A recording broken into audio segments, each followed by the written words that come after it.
them. We put ships in the Red Sea. They've got a choice to make, and the right choice is to stop these attacks. And as I said, again, I'll say it 3 times now, they'll bear the consequences for failure to do so. And another question is, the AP has obtained some videotape of shooting in the West Bank, some Israeli soldiers probably shooting some Palestinians allegedly without provocation. Has the administration aware of this, the shooting, and also what concerns do you have about kind of some of the violence that you've seen in the West Bank and how that could escalate the conflict? This is the first time hearing that report, so I can't speak with any granularity about the level of awareness across the administration. This is the first time I've heard that, so I'll have to take that question back. But the president has spoken, I mean, from an early time, I mean, really early on, about his concerns about violence in the West Bank and that being perpetrated largely by settlers with extreme views, and how much he absolutely opposes that. That violence needs to stop. Just on Secretary Austin, when Jake Sullivan learned that Austin was in the hospital, did he ask why? Was he given a reason? Yes, of course he wanted to know why the secretary was in the hospital. But I'm not going to detail each and every phone conversation that we've been having with the Pentagon since finding out about this. But yes, of course, we were all curious to know. He's the Secretary of Defense. He's a key member of this administration, so we were all very curious as to what put him in the hospital. So what answers were the administration given when they were asked why? I think I've covered this ad nauseum yesterday. We didn't find out that he was in the hospital until Thursday afternoon. Jake informed the chief of staff, and both of them informed the president that evening. We didn't have information specifically about his condition, and quite frankly, nobody did. And it was just yesterday when the Pentagon announced that what put him in the hospital were complications from prostate surgery. So when the president spoke to Austin, I assume the president also asked why. What reason when he was given? We're just trying to understand, when people asked why, did the Pentagon just decline to give the information? Did Austin not say anything? The call between the president and the secretary was very brief, and it was really focused on making sure that the president passed on his best wishes for a speedy recovery for the secretary.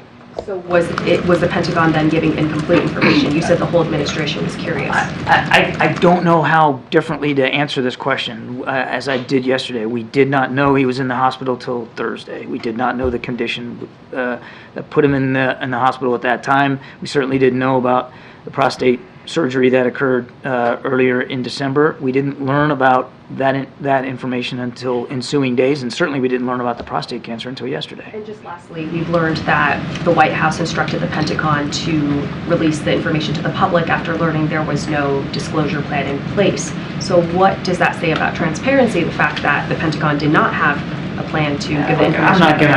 I'm not going to address individual press reports. Look, making a public statement about what the secretary's condition was and the fact that he was in the hospital obviously made eminent sense, and I'll let the Pentagon speak to their process when it came to doing that.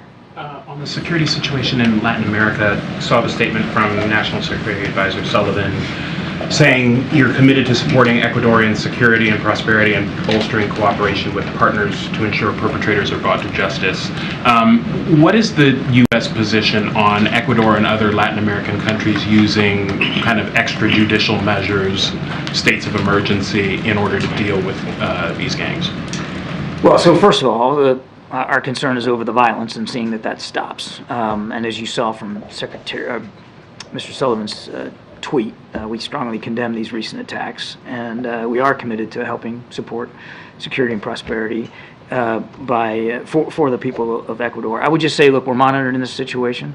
We're willing to take concrete steps to improve our cooperation with the government of Ecuador as they begin to deal with the violence and the stressors on the population that this violence has occurred, and I think I'll just leave it at that. What kind of support are you providing to them, or are you willing to provide to them? We haven't had a specific conversation about exactly what that would mean, but I would walk you away from any consideration of U.S. military troops or anything like that. There's no plans for that, and we ought to just kill that right now. But certainly we were willing to talk with the government of Ecuador about what they might need. It could be maybe some investigative help, that kind of thing.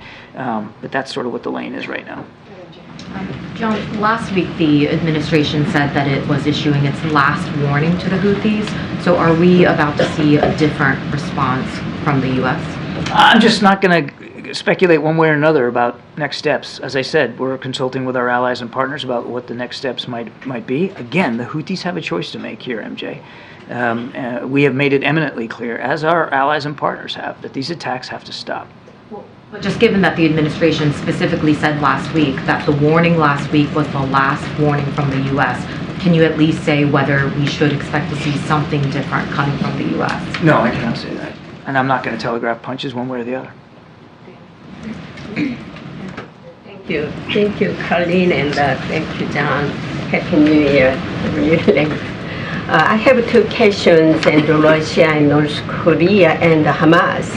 First question, the Israeli government recently showed evidence to the media that North Korea provided weapons to Hamas. Hamas attacked Israel using North Korea weapons.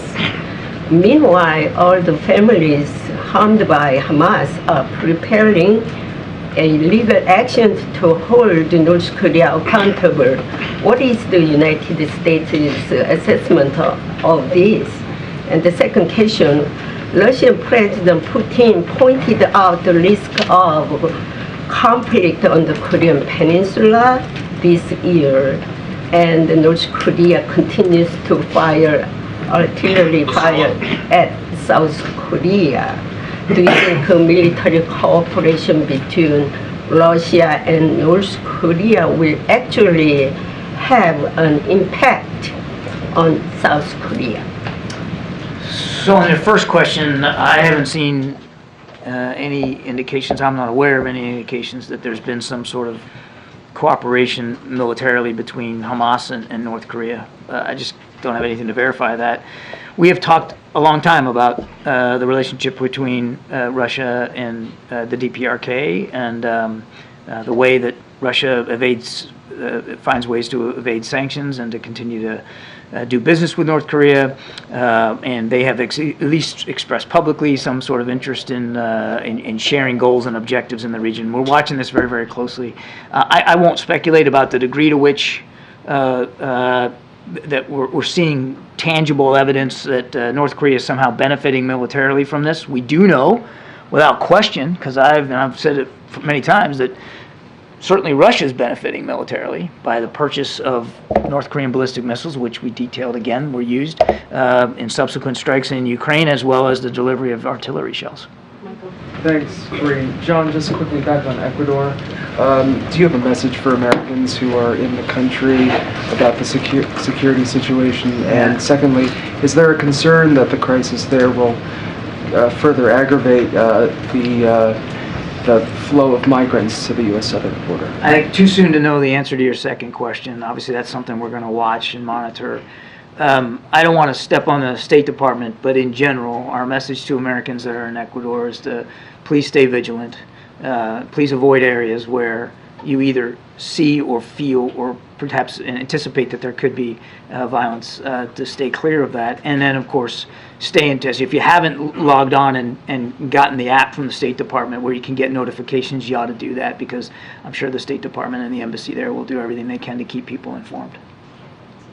On Ecuador, John, is there any determination that's been made about the safety of U.S. diplomatic staff, or any discussions taking place about reducing the U.S. diplomatic footprint in Ecuador? None that I'm aware of at this time, Nancy. This is all pretty fresh here. It's all kind of unfolding as you and I are talking. I'd refer you to the State Department, but I'm not aware of any changes to our footprint or our force protection posture at the embassy. And then going back to Selena's question about Secretary Austin, I think what she was getting at, it seems, is that there's a big difference when Jake Sullivan was informed by the Pentagon in whether he was told when he asked about Secretary Austin's condition, we don't know because we haven't been told by the Secretary, versus we know but we're not going to share that with you, or we've not been authorized to share that with you. So the question is, which one was it? Did Pentagon officials decline to share information they knew with the National Security Advisor, or did they just not have the information themselves?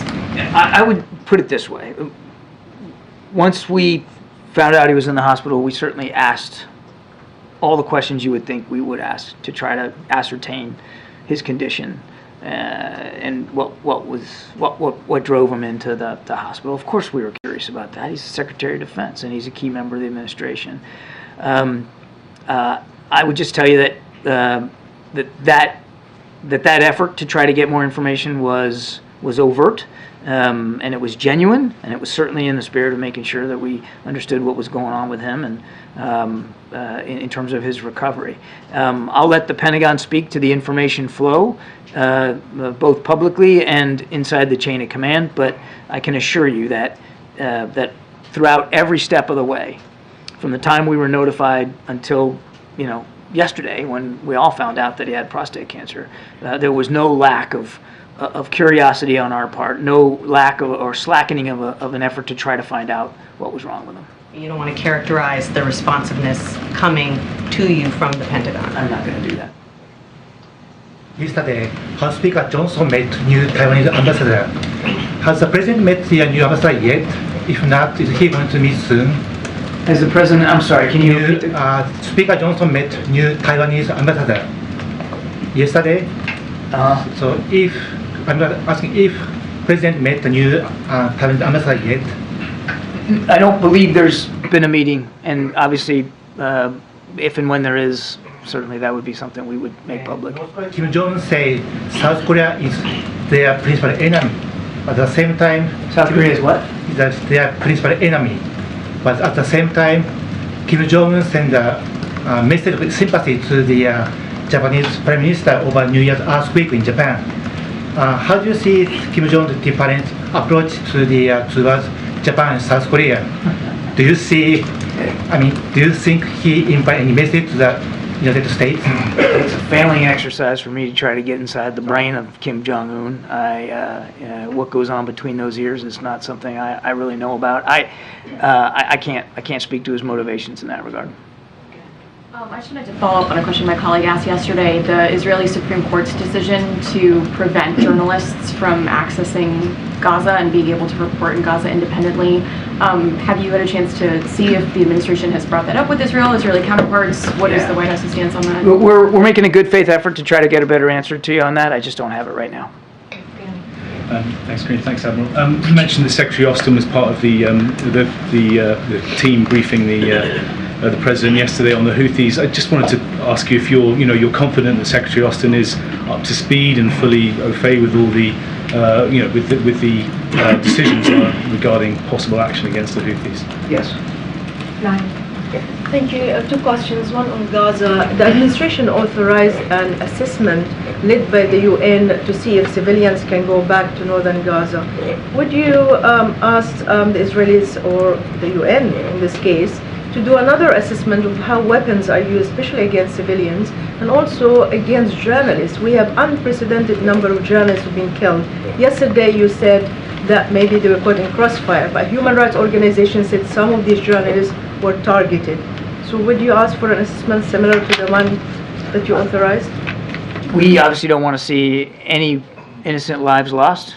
We don't want to see any innocent lives, any innocent people wounded. Of course, includes journalists. They have every right to be there to cover this conflict, and we want to see their presence fully respected and for them to be as protected as possible in a war zone. There should be no targeting of journalists. There should be no targeting of individual civilians, and we're going to continue to have those conversations with our Israeli counterparts, as Secretary Blinken did just yesterday.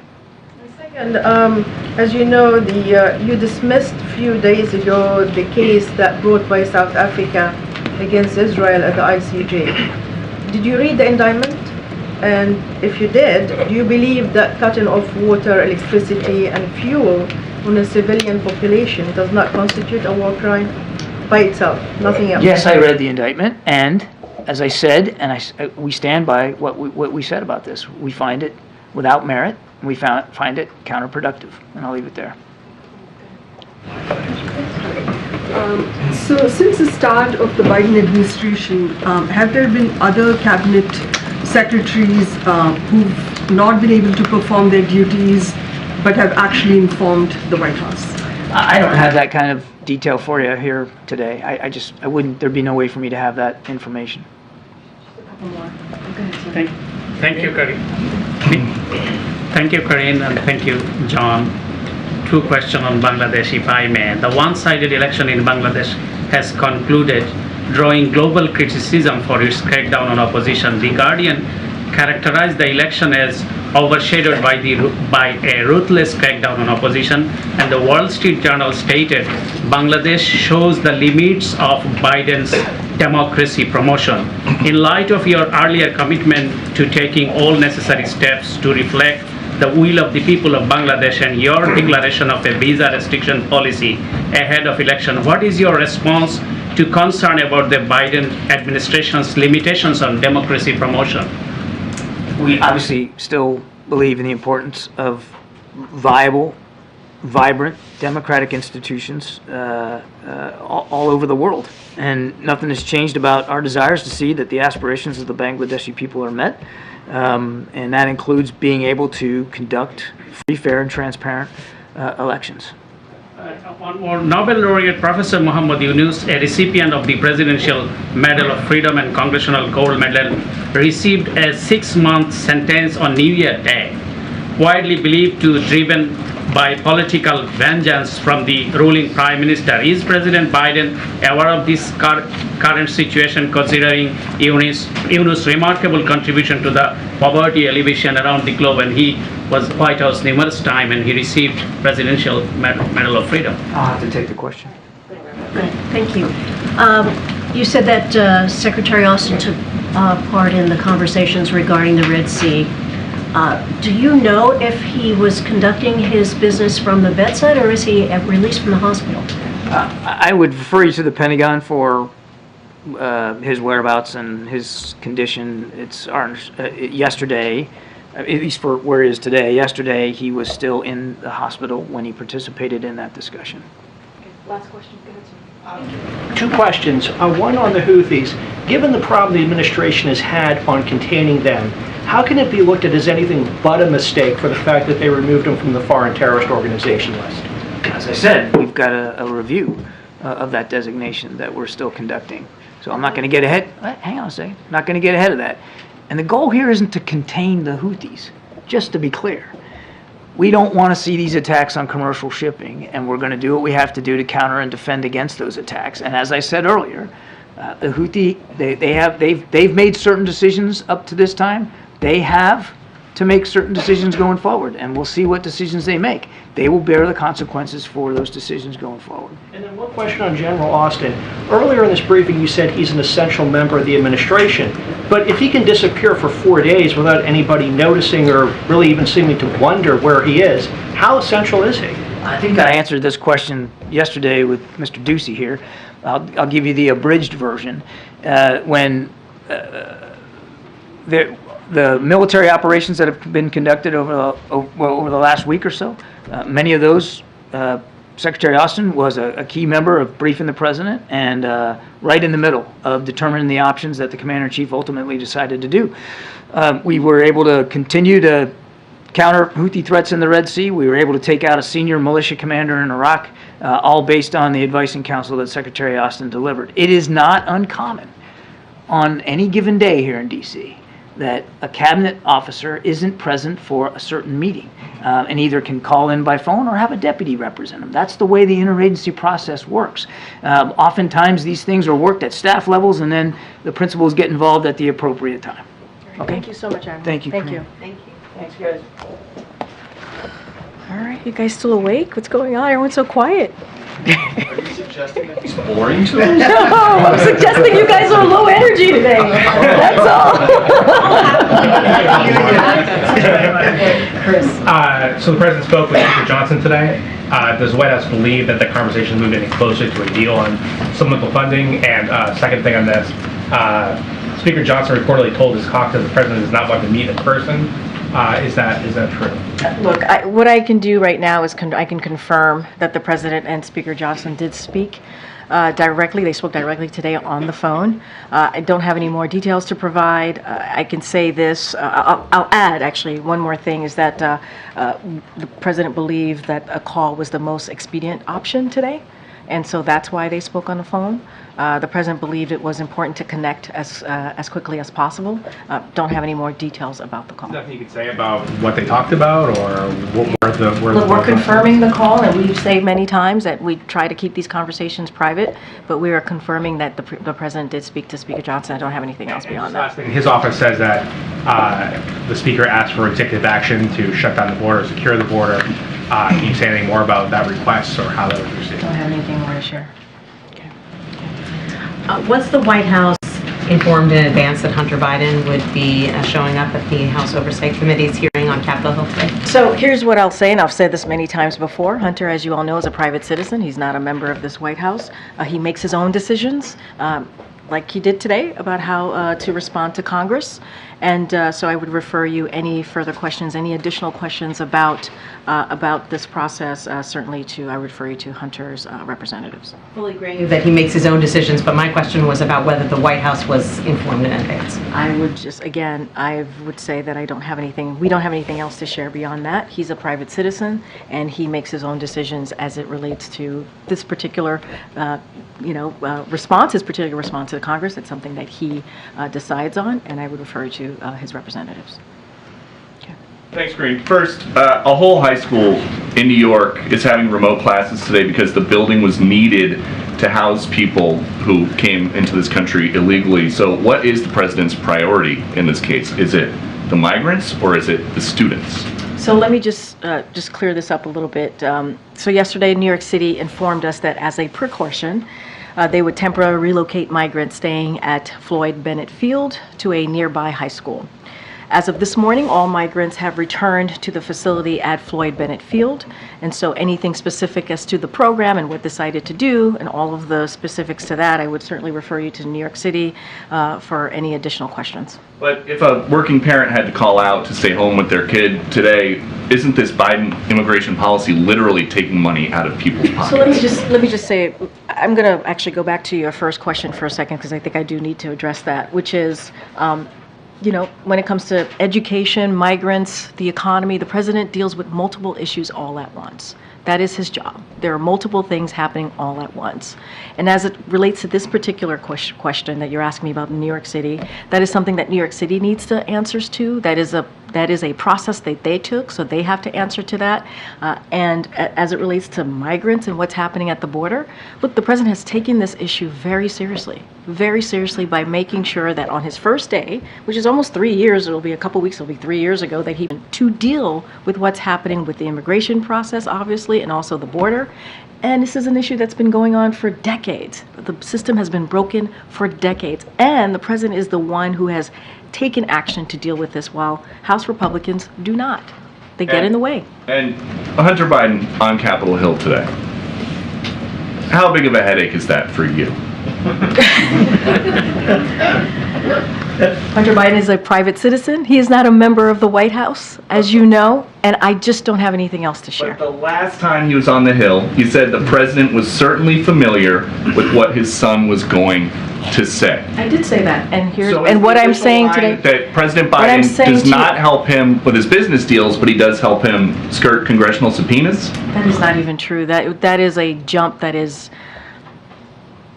incredibly disingenuous in that question. What I will say to you, I am helping you out. I'm helping you out. I don't have anything else to share. Thanks. When is the president's next physical scheduled? Last year it was in February. I don't have anything to share on the president's next physical. Obviously, we will, once that happens, we will be transparent and share that with all of you, as we've done the last 2 times. I just don't have anything on the books to share. Given that it's an election year, that there's a lot of public interest in his health, would that transparency include his physician coming to brief in the briefing room? I don't have anything beyond what I just stated. Did the president speak to his son before or after his appearance on Capitol Hill? I'm not going to speak to the president's private conversation with his families. And is there any response to what Representative Nancy Mace said about Hunter Biden today? She's called him, quote, the epitome of white privilege, and that Hunter should be arrested right here, right now, and go to jail. I'm not going to respond to that. Go ahead. Thanks, Karine. The White House Chief of Staff was supposed to meet with cabinet members today. I was wondering if you could confirm that and I don't have anything to confirm about a meeting with cabinet members today. What I can share, I don't know if you're talking about the specific memo that the speakers, not the speaker, pardon me, that the chief of staff put out yesterday that went to the cabinet members, the agencies, about making sure that they put forward, a memo themselves to him that would be for Friday, January 12th, and that kind of highlights their protocols when it comes to delegation of authority. That is something that obviously they're going to get back to us, back to the chief of staff on the 12th. So that is something that is happening. I don't have a meeting to confirm with the chief of staff or cabinet secretaries today. Okay, Karine, you've referred to the Republican impeachment inquiry as a stunt. The president himself has said that it was a political stunt. So I guess if the whole thing is a stunt, how does the White House see the president's son himself pulling a stunt by appearing at this contempt hearing? I don't have anything else to add. The decisions that are made by Hunter Biden are his own. He's a private citizen. And I'm just not going to speak beyond that. If you ask me about the impeachment of, or what the GOP and Congress is doing as they're trying to impeach multiple cabinet members, I can speak to that.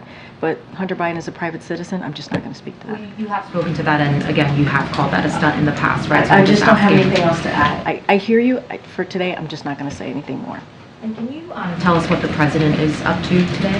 Yeah, I have a couple things I can share with what the president is doing today. As he always does, he's working around the clock, focusing on the issues that matter to the American people, everyday Americans, obviously. I talked at the top about the record-breaking 20 million Americans that have enrolled in health care coverage through the Affordable Care Act. That's always his focus, obviously making sure that health care is available for all.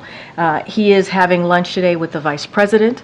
He was briefed by his national security team this morning. He spoke directly, as I misstated and confirmed to all of you moments ago, to Speaker Johnson, and he's looking forward to traveling to Allentown, Pennsylvania on Friday to discuss how communities across America are coming back thanks to Bidenomics and also Investing America agenda, and so that's what his day looks like today. Since there isn't anything on his public schedule, what would the White House say to any Democrats that might say, we're now getting closer to the election, the American people need to see him every day out in public? So I'll say this, and I have to be careful, right? This is an election year. I am a federal government employee. I cannot speak to a upcoming election, but I certainly can point to the president's schedule over the past couple of days, right? He went to South Carolina, he went to Valley Forge. Valley Forge, he talked about something that is incredibly important, our democracy, our freedom, and how we must protect that, how we must do everything that we can to make sure we keep our democracy strong, and how there's a decision for Americans that they're going to have to make. He went to South Carolina, delivered a very similar message, talking about freedoms, went to Mother Emanuel, a church that dealt with an awful shooting and lost 9 of their members back in 2015, a place that he has a personal connection to. You heard him then. And so, look, the president's going to go to Allentown to speak about Bidenomics, Investing in America on Friday, and you will see a lot more of this president. I don't have anything else to share. And once we have more to share on his schedule, I certainly will, but I want to be really careful not to speak to 2024. Okay, Jared. Just a couple of clarifying questions on that call with the speaker. I'm sorry if I missed it. Can you say who initiated that phone call? I don't have anything else beyond that. What I did say is that the president wanted to make sure he spoke with Speaker Johnson. He said that I said that he thought doing a phone call was the quickest way of doing that, and it was important for them to have a conversation. I just don't have anything beyond that. And then on the speaker's request that the president take executive action, is there action that the White House believes the president can take in lieu of some sort of agreement, some sort of legislation from Congress that would help what's happening at the border? So look, we don't have any executive actions to announce or that we've been looking into or anything like that to share or preview to you at this time. I can mention the legislation that the president, as I did moments ago, that he put forward in a comprehensive immigration proposal that he did on his first day. Let's not forget there is a bipartisan negotiation happening in the Senate with Republicans and Democrats on how they can move forward in a bipartisan way, a bipartisan agreement to deal with the border security issue that we appreciate. That's been going in the right direction, and so that's what's happening right now. GOP in the House, they continue to get in the way. They do political stunts, they get in the way. They voted in May to eliminate 2,000 Border Patrol agents. That's what they're doing. And let's not forget, while those senators were having, in December, were having negotiations, having those meetings, in the middle of December, House Republicans decided to go home and start their vacation early. That's what they decided to do. Go ahead, Karen. Great. Would the White House be okay with another CR to keep the government funded after the deadline? I'm not going to get into the technical approach or the approach of Congress from here. I'm going to let the conversations and negotiations happen. The conversations happen. Let's just say that happens, that there is another CR to avoid a shutdown. We could see the president submitting his fiscal year 2025 budget at the same time as lawmakers are still sorting out the fiscal year 2024 budget. What does that say about the state of affairs right now in Washington, about these short-term punting of dealing with all this? Look, I agree. This kicking the can down the road is not the way that Congress should be operating. We've been very clear about that. They have a job to do. Keeping the government open is one of the basic things that they can do. Kicking it down the road, House Republicans kicking this down the road does not help Americans. It doesn't. In a couple of days, we may see a partial shutdown. That's not what we should be doing for the American people. We should be delivering on these programs that they need, that are necessary for them and their families. And so, no, that is not something we want to see. That isn't. It is not something we want to see. And they need to do their jobs instead of these political stunts. Somebody asked me about the impeachment hearings that are happening in Congress, in the House Republicans right now that are leading that. That is a waste of time, political stunts, baseless accusations. And that is not what the American people want to see. They want to see us working in a bipartisan way. And that's what we're trying to do as it relates to the border security in the Senate, right? We're trying to do that in a bipartisan way. That's why the president got involved in early spring in getting a bipartisan agreement with the budget, on the budget. And so it's really shameful. Let me see who I haven't called. Garen. The Vice President met with voting rights activists in Atlanta yesterday, and they expressed their concern about election integrity and political violence. One person even described volunteers having a gun pulled on them, and I spoke with Latasha Brown, the co-founder of Black Voters Matter, who said that they believe that this is a result of dog whistles from some elected officials who are pushing claims of voter fraud. What level of concern does the White House have for violence to be taking place on election workers and volunteers, and what federal deployment or resources are being deployed to assist them?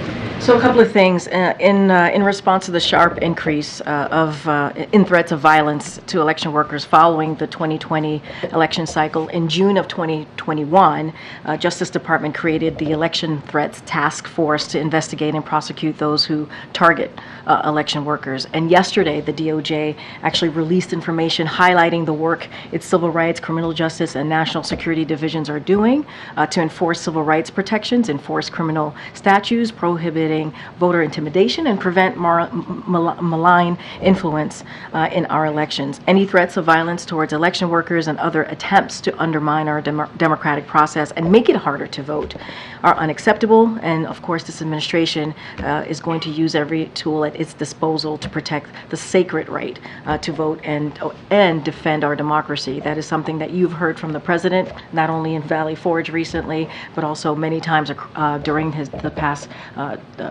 almost 3 years of his administration. So we're going to be steadfast on that. Go ahead. Thanks, Karine. I just want to ask, given the conclusion of U.S.-China military talks yesterday, just a general question, whether the president is satisfied with the progress made since the agreements made in November.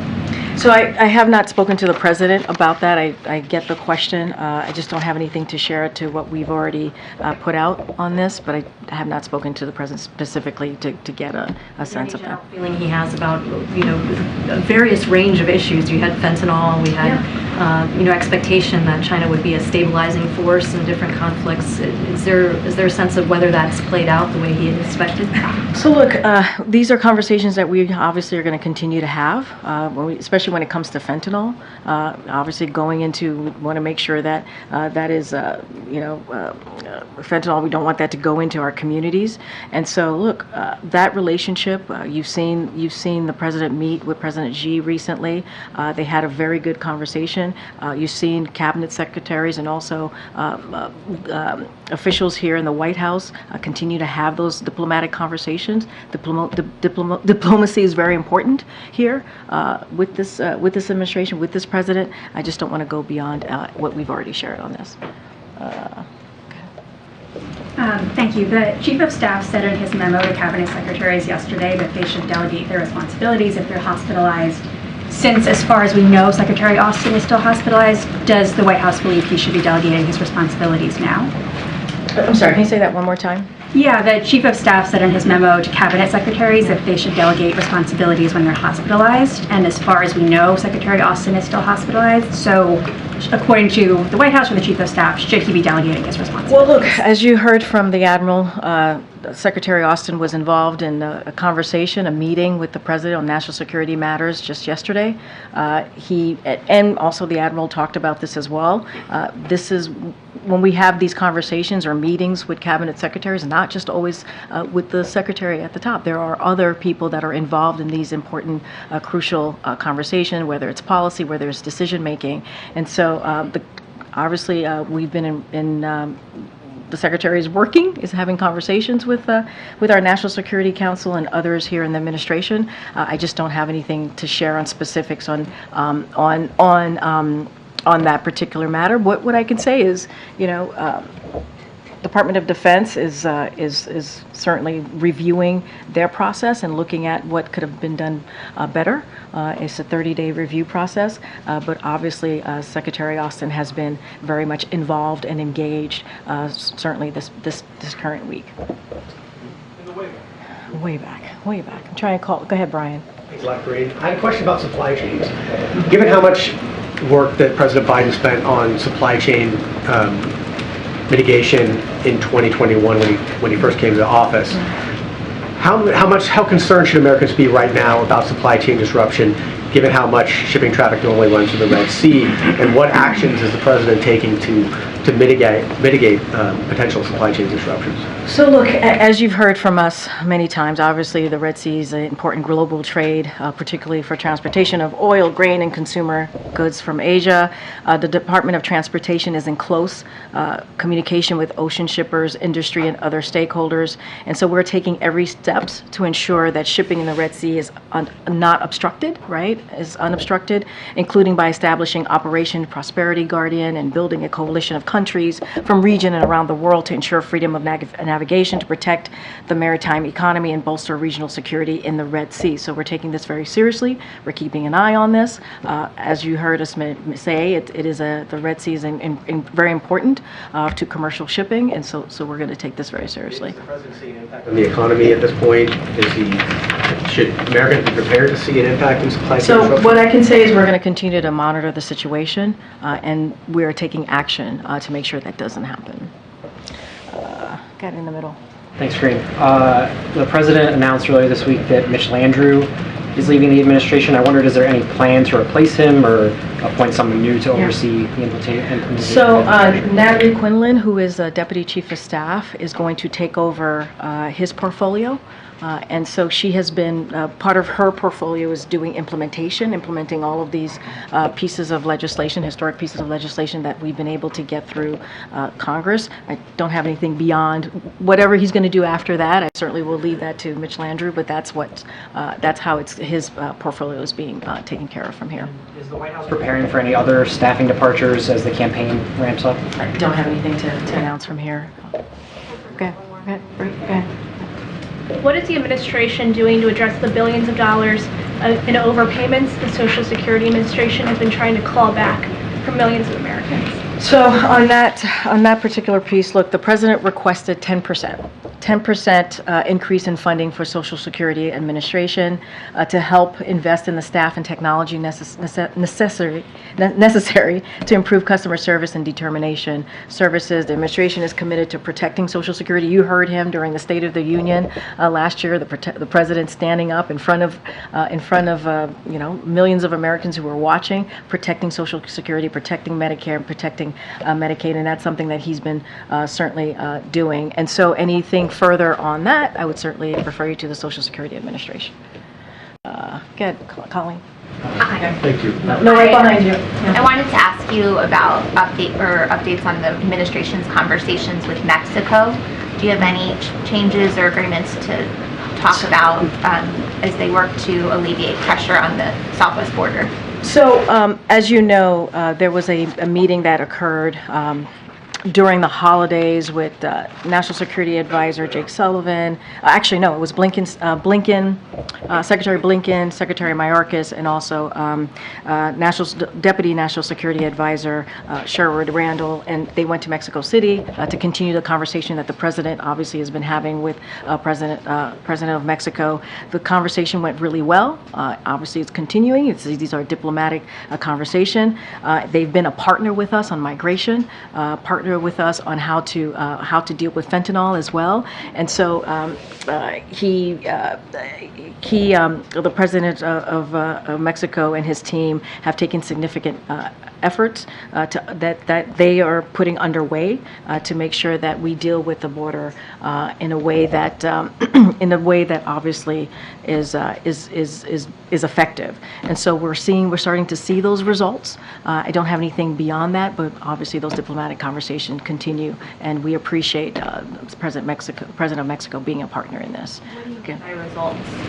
So we have seen results in the migration of migrants, right? We've seen a decrease because of the actions that President of Mexico has taken. And so, again, because of these diplomatic conversations, they have been effective. We see them as being effective. Go ahead, Andrew. Thank you. Two questions.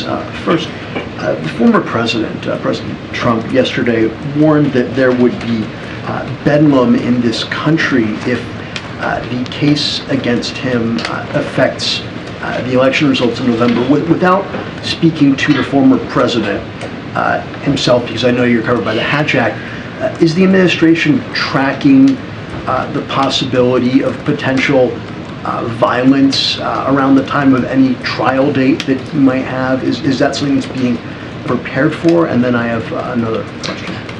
So I have to say this, I can't comment on anything that is related to 2024 as a federal government employee. What I will say is President Biden has always been absolutely clear when it comes to this. Political violence has no place whatsoever in America. It just has. But there are a couple more things I want to say. So leaders need to put their country first. They need to put the safety of American people and respect for the rule of law above themselves, like President Biden does every day. And there's no one who would even imagine Joe Biden being afraid to condemn violence, right? This is something, again, that we've done pretty often here, unfortunately, that we've had to do this in the last 3 years. Failing to condemn or discourage criminal violence, especially after dangerous conspiracies and violent rhetoric have cost law enforcement officers their lives. We saw that on January 6th. Officers lost their lives and resulted in gut-wrenching assaults like the attack on Paul Pelosi is horrific. It's horrifying. And if you are a leader in this country, you need to put this country first. You need to put the safety of the American people first. That's what leaders do. And, on Hunter Biden, I understand he is a private citizen. He is not a member of the administration. He is, however, a member of the president's family. So could you tell us if he stayed at the White House in the residence last night? I don't have anything else to share. I think it's... What, last one, yeah, back there. Without getting into the specific case that you said that you wouldn't or couldn't or shouldn't, the question about presidential immunity, the idea that a president should be immune from prosecution, not about any specifics. What does the president think about that? Because, for example, in a courtroom yesterday, a judge opined that a president might be able to have a rival assassinated by SEAL Team 6. I'm assuming the president Biden does not agree with that idea. What are his thoughts on immunity generally? Look, I'm going to be very careful because it is connected to what former president said, and it is an ongoing case. Just not going to comment on a legal case or make statements that may impact the ongoing case. So, going to refer you to the Department of Justice of any specific questions you may have on that. Just going to be very careful from here. With that, I will see you guys tomorrow. Thanks, everybody. Thanks, Karine.